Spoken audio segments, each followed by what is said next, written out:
Hi, it's Sean, the Fluency Awesomizer, and here's a brief video where I want to take a moment and help you with decoding multi-syllabic words. Before we get started reading, I want to remind you of a favorite fable, the tortoise and the hare. Now, in that story, the tortoise and the hare were in a race, and most people in a race are trying to get to the finish line as fast as they can, but the moral of this fable was slow and steady wins the race. Doesn't make sense, really, unless you think about reading. And slow and steady definitely wins the race when it comes to reading unfamiliar multisyllabic words like unfamiliar, for example.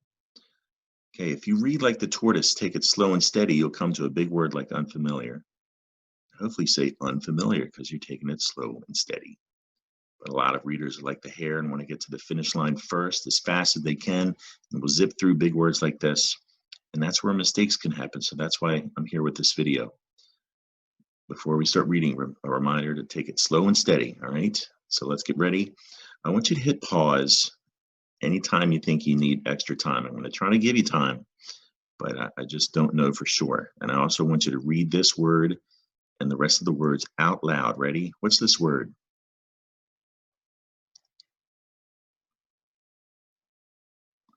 How about this one?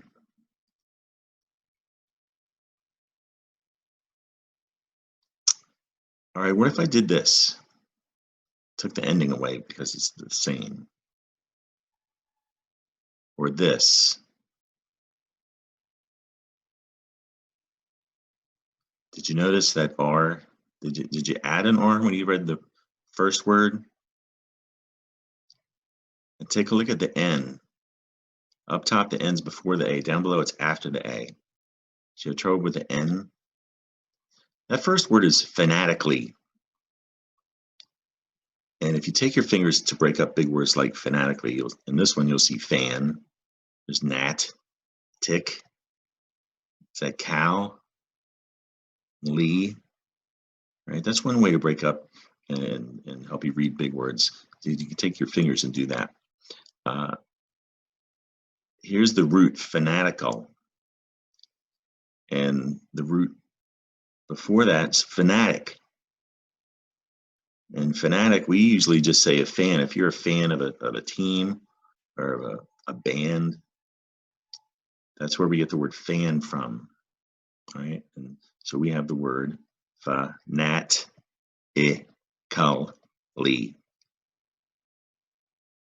Now, the next word was frantically. And if you break it up with your fingers, you see fran, tick, cal, lee. Frantically comes from the root word frantic.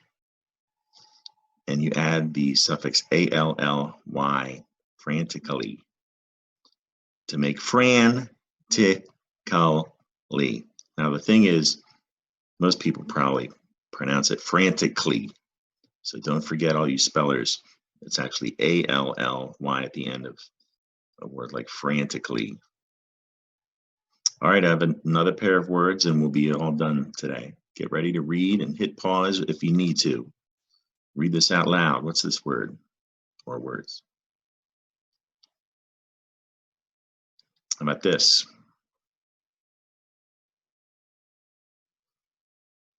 What if I did this? Or took the ending away?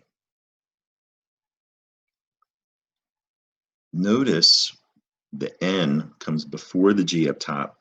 The G comes before the N down below. Did you have trouble with it following that N?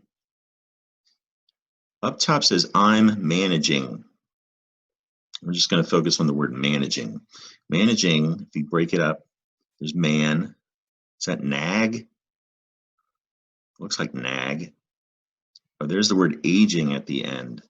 So we have I think the G is what's tricky about this word. Managing comes from the root word manage. See that silent E at the end? That silent E is going to make that G soft, manage, right? And to make managing, we're going to drop that silent E. Here's why it's tricky. It looks like manag now. That is a soft G. So if you add ing, You have to remember that is not managing. It's still that soft G, managing. The next word was imagining. Breaking it up with your fingers. Mag. Is it mag? Is that gin or gin? It's gin. That G, if it's followed by an I, is going to be a soft G. And you see that in these common words, magic and giant. That's a soft G. And the ning is at the end. So just a quick review. I broke up.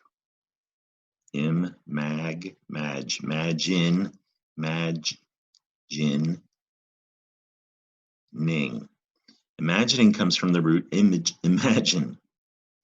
And see that silent E at the end? To make imagining, we're going to drop that silent E. Now it kind of looks like imagine, doesn't it?